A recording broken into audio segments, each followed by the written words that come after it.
Class 12th accountancy के chapter number 5 dissolution of partnership form में already मैंने question number 1 से लेकर क्वेश्चन नंबर 5 बता दिया है, जिसका वीडियो लिंक आपको डिस्क्रिप्शन में मिल जाएगा। आज की इस वीडियो में मैं आपको बताऊंगा क्वेश्चन नंबर 6 से लेके क्वेश्चन नंबर 8 यानी कि 6, 7, 8 के सॉल्यूशन। ठीक है ना, लगातार बने रहिए मेरे साथ। तो एनसीईआरटी सॉल्यूशन होगा एनसीईआरटी बुक का, जिसके लिए आपको सबसे पहले क्वेश्चन देखा होगा।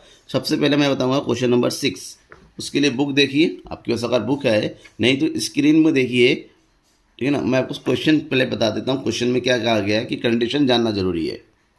क्वेश्चन को समझ के क्वेश्चन की लैंग्वेज को समझेंगे, उसके बाद करेंगे। और ये जो क्वेश्चन है ये realization of assets and liability से रिलेटेड क्वेश्चन है, जहाँ पर realization expenses, realization of assets, payment of liability से रिलेटेड जो है कंडीशंस दिए होते हैं।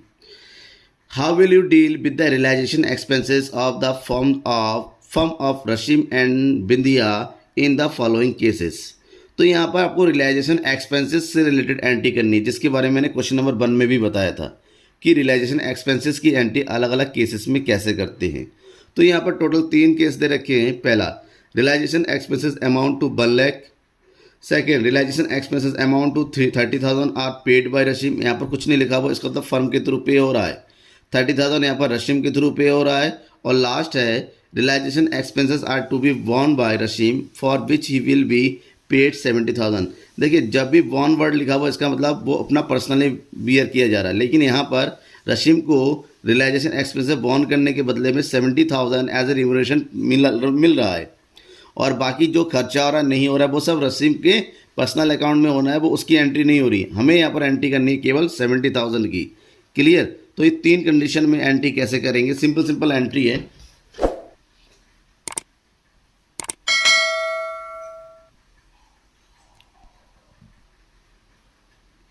तो सबसे पहला नॉर्मल है, जब भी सिंपल खाली इतना ही लिखा हुआ हो, रियलाइजेशन एक्सपेंसेस अमाउंट टू, और कुछ नहीं दे रखा है, इसका मतलब हम एंट्री करेंगे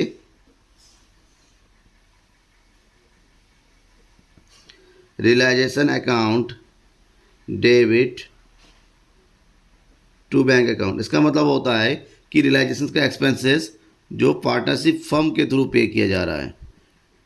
ठीक है ना, तो ऐसा लिखेंगे रियलाइजेशन एक्सपेंसेस पेड। ये कंप्लीट हो गया। ठीक है, अब सेकंड केस में क्या कर रहा है?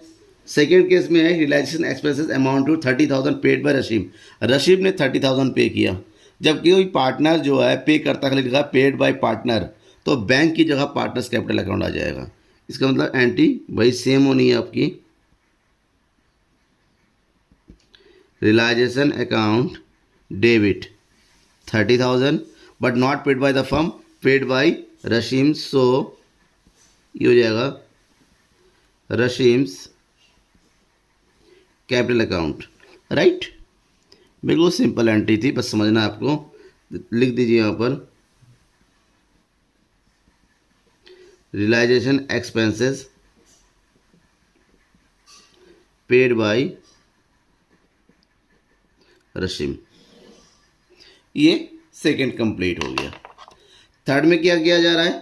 थर्ड में ये कहा जा रहा है कि realization expenses are to be वॉन बाय रशीम। रशीम के थ्रू वॉन किया जा रहा है, for which he will be paid 70,000, जिसके लिए उसको 70,000 पे किया जाएगा। और रियलाइजेशन एक्सपेंसेस कितना दिया हुआ है? 1,20,000। हमें 1,20,000 से मतलब ही नहीं है, क्योंकि वो रशीम ने कहा है कि हम बियर करेंगे, और 70,000 फर्म से मिल रहा है, तो हमें केवल 70,000 फर्म के थ्रू रशीम को देने की एंट्री करेंगे। और इसकी एंट्री भी सेकंड की तरह ही होती है, यानी कि सेम, लेकिन एंट्री का कंडीशन अलग है। Realization account debit 70,000 to Rashim's capital account 70,000, और उसका नेशन का लिखना है, ये लिखना है realization expenses born bye Rashim. ये कंप्लीट हो गया। ठीक है ना, ये सिंपल एंट्री करनी थी, इसका कुछ नहीं था इन तीनों। तो तीनों एंट्री आपको समझ में आ गई? नहीं समझ में आई? कमेंट बॉक्स में कमेंट करके बताइए। और हाँ भाई, अभी तक सब्सक्राइब नहीं किया है अपने चैनल को, तो सब्सक्राइब जरूर कर दीजिए, साथ में बेल आइकन को दबाइए, जितने भी क्वेश्चन आते रहेंगे आपको उसका नोटिफिकेशन मिलता रहेगा। चलिए आगे बढ़ते हैं क्वेश्चन नंबर 7 की ओर। क्वेश्चन 7 का सॉल्व करना है। अब आपने थोड़ा सा दिमाग की सर ने पहले तो पूरा फॉर्मेट लिया पूरे पेज में। अब यहाँ पर ऐसा क्यों है, क्योंकि इस क्वेश्चन में कुछ कैलकुलेशंस है और वो कैलकुलेशन हम यहाँ पर करने वाले हैं। ठीक है, वो हम यहाँ पर करेंगे वर्किंग नोट करके। जब भी क्वेश्चन हो, जो भी कैलकुलेशन, कोशिश कीजिए कम से कम उसके सामने हो, काफ़ी बड़ा स्पेस होता है तो यहाँ पर हम कैलकुलेशन करेंगे और उसकी एंट्री यहाँ पर करेंगे। क्वेश्चन देखिए, क्वेश्चन क्या कह रहा है, the value of assets other than cash and bank, cash और बैंक को छोड़ के बाकी एसेट दे रखे हैं, जैसे sundry assets. Transfer to realisation account 1 lakh, transfer करना है 1 लाख को। 50% of assets are taken over the partner Atul, जो भी 1 लाख का 50% है कि 50,000 अतुल ने लिया एट द डिस्काउंट ऑफ 20%, 20% का डिस्काउंट दिया, तो 50% का 20% निकाल के माइनस करेंगे। कैलकुलेशन अभी बताऊंगा। 40% अब जो बचा हुआ है, यानी कि जो बचा 50,000 है उसका 40%। Remaining assets are sold at a profit, जो बचा हुआ उसको 30,000 प्रॉफिट में सेल कर दिया गया। And 5% of the balance being absolute, 5% जो है बेकार हो गया, उसका कुछ रियलाइजेशन नहीं हुआ। और जो बचा हुआ remaining assets are handed over to creditors, जो बचा हुआ एसेट्स है उसको क्रेडिटर्स को हैंड ओवर कर दिया गया in full settlement of the claim. आपको एंट्री करनी इन सब की। ठीक है, सबसे पहले देखिए कि आप उसको पार्ट करना होगा। 1 लाख का 50% अतुल, और जो बचा हुआ 50,000 का 40% सेल किया गया। जो बचा हुआ है उसका 5% अब्सोल्यूट, इसकी तो एंट्री करनी नहीं होगी क्योंकि एंट्री नहीं है, ख़राब हो गया, उसकी कोई एंट्री नहीं होगी। और उसके बचा हुआ जो अमाउंट है वो क्रेडिटर्स को दे किया गया। क्रेडिटर्स और एसेट्स आपस में सेटल हो रहा है तो इसकी भी एंट्री करने की आपको ज़रूरत नहीं पड़ेगी। तो जितनी एंट्री की ज़रूरत करनी पड़ेगी वो आपको बताता हूँ पॉइंट टू पॉइंट। ठीक है, सबसे पहले तो बात है कि जो ट्रांसफ़र हो रहा है ट्रांसफ़र की एंट्री करेंगे। एसेट्स ट्रांसफ़र करने की एंट्री हम करते हैं, that is realisation account debit to sundry assets account. कितना है अमाउंट, 1 लाख, राइट। ये ट्रांसफ़र हो गया। नेक्स्ट लिखेंगे सन्ड्री एसेट्स ट्रांसफर टू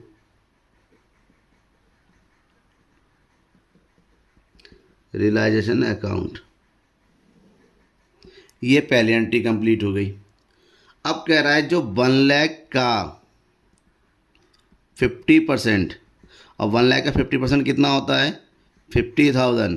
50,000 को डिस्काउंट में लिया जा रहा है। कितने परसेंट डिस्काउंट में, 20% डिस्काउंट के, इसमें से 20% माइनस कर दिए, 5 टू द 10 यानी कि 10,000।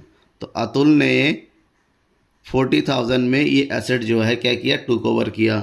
तो पार्टनर ने एसेट टुक ओवर किया। जो पार्टनर टुक ओवर करता है तो हम एंट्री क्या करते हैं, नाम कौन है, अतुल, तो एंट्री करेंगे इसकी Atul's capital account debit to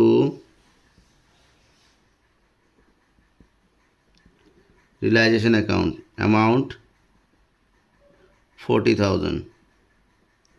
ठीक है, नेक्स्ट लिखेंगे 50% of sundry assets took over by Atul at 20% discount. ठीक है, ये हो गया। अब नेक्स्ट क्या कहा कि बचा हुआ है, बचा कितना है, 1 लाख का 50% चला गया, तभी भी हमारे पास बचा हुआ है 50,000 रुपीज़। 50,000 का 40%, तो 50,000 का 40% कितना होता है, 50 4 द 20 यानी कि 20,000।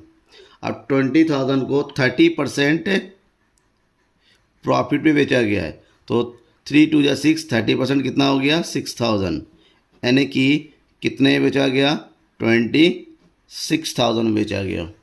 अब इस 26,000 की एंट्री करेंगे तो क्या एंट्री होगी, यहाँ पर अमाउंट आ रहा है, सेल किया गया है, तो एंट्री करेंगे हम bank account debit to realisation account, that is 26,000।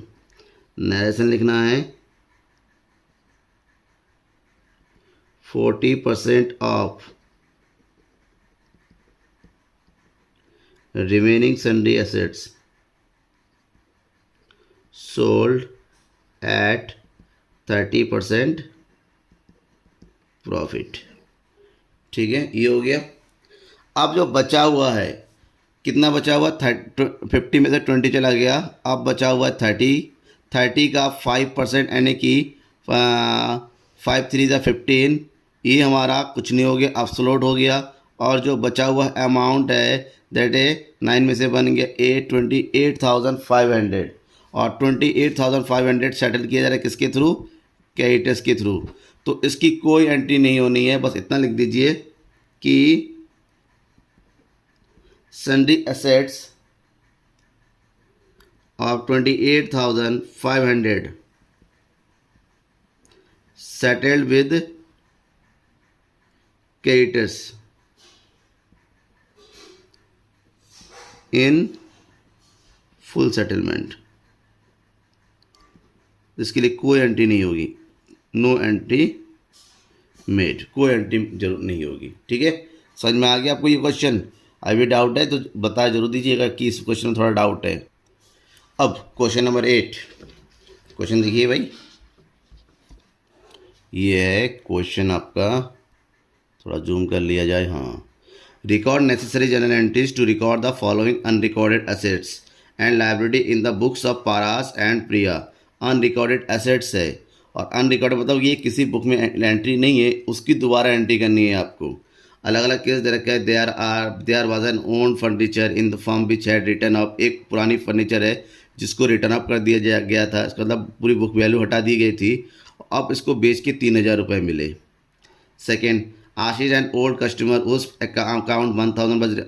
आशीष एक कस्टमर था जिसको 1,000 लेने थे, उसको भी रिटर्न अप कर दिया, अब उसने 60% पेमेंट किया।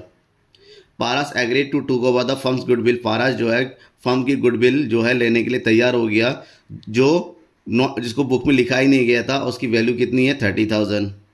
There was an old typewriter which had be return up. एक पुराना टाइपराइटर था जिसको रिटर्न अप कर दिया था पूरी तरीके से, अब उसको 400 रुपीज़ में रिलाइज किया गया एस्टिमेशन वैल्यू, और प्रिया ने 25% लेस पे इसको ले लिया।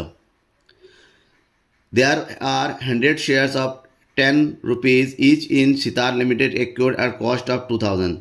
100 रुपये के हिसाब से 10 रुपये का जो है 100 शेयर था, 10 रुपये के हिसाब से 2,000 रुपये का। अब वो रिटर्न अप कर दिया गया था पूरी तरीके से, लेकिन अब उस शेयर को बेच दिया गया, अब वो 600 रुपये की वैल्यूएशन की गई और पार्टनर्स के भी में बांट दिया गया। अब पार्टनर्स का रेशो तो दिया नहीं रखा है, तो पार्टनर में उसको इक्वली बांट देंगे। तो ये 5 केस है, अलग अलग केस की एंट्री कैसे करेंगे वो देखिए। ठीक है, सबसे पहले हम करेंगे ट्रांजैक्शन नंबर 1। ट्रांजैक्शन नंबर क्या है, there was an old furniture. एक ओल्ड फर्नीचर था जो रिटर्न अप हो गया था, और उसको बेच दिया मतलब पैसा आया तो पैसा कहाँ जमा होगा, बैंक में। तो क्या एंट्री करेंगे इसकी, bank account debit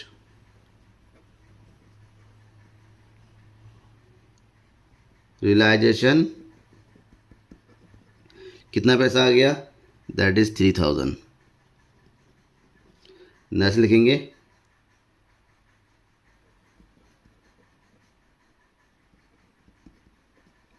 old furniture sold, बस कंप्लीट। अब इसी के बाद सेकेंड ट्रांजैक्शन में क्या कह रहा है, आशीष एक कस्टमर था जिससे 100 रुपये लेने, 1,000 रुपये लेने थे, 1,000 रुपीज़ लेने थे। उसने जो है 60% पेमेंट किया। 1,000 का 60% कितना होता है, आप कैलकुलेट कीजिए। 1,000 का 60% ये होता है 600 रुपीज़ उससे मिल गया, यानी कि पैसे आए हैं, मिले हैं।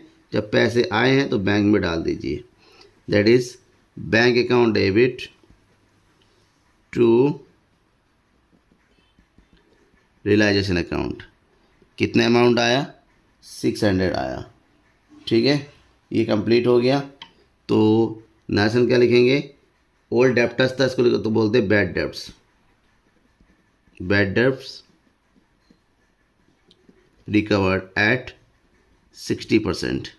60% पे बैड डेप्ट क्या हो गया, रिकवर हो गया। ठीक है, transaction number 3, Paras agreed to took over the firm's goodwill. Firm की गुडविल को पारास ने टूक ओवर किया। गुडविल एसेट्स होता है जब भी एसेट्स पार्टनर ले तो पार्टनर्स कैपिटल अकाउंट में डाल देते, तो क्या डालेंगे इसको, paras capital account debit, amount कितना है 30,000 टू रियलाइजेशन अकाउंट 30,000। नेशन क्या लिखेंगे, गुडविल टू कवर बाय परास। ठीक है, नेक्स्ट ट्रांजैक्शन नंबर 4 ट्रांजैक्शन में क्या कहा जा रहा है, एक पुराना टाइपराइटर था जिसकी कीमत लगाई गई 400 और प्रिया ने टुक ओवर किया 25% लेस पे। ठीक है, प्रिया ने टुक ओवर किया, पार्टनर है प्रिया, तो डालेंगे इसको Priya's capital account debit to realisation account. 400 में से 25% लेस कर देंगे, तो 400 का 25% कितना आता है 100 रुपये, तो 400 में से 100 माइनस गया, कितना बचा 300 रुपये, यानी कि टाइपराइटर को उसने 300 रुपीज़ में परचेज कर लिया। ठीक है, तो नेशन क्या लिखेंगे,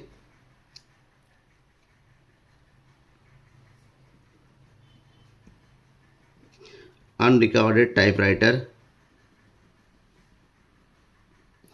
took over by Priya. Clear. अब लास्ट 100 शेयर थे 10 रुपये के हिसाब से, जिसकी वैल्यू बनती है 2000, रिटर्न हो गया था, उसको जो है 6 रुपये के हिसाब से एस्टिमेट करके पार्टनरों में बांट दिया गया। पार्टनर कौन, प्रिया एंड परास। कुछ रेशो दे रखा है, नहीं तो बराबर बराबर बटेगा, यानी कि 600 रुपये, 6 गुणा 100 600 रुपये को बराबर 300 300 बांट दीजिए। तो एनटीएम क्या करेंगे, ये करेंगे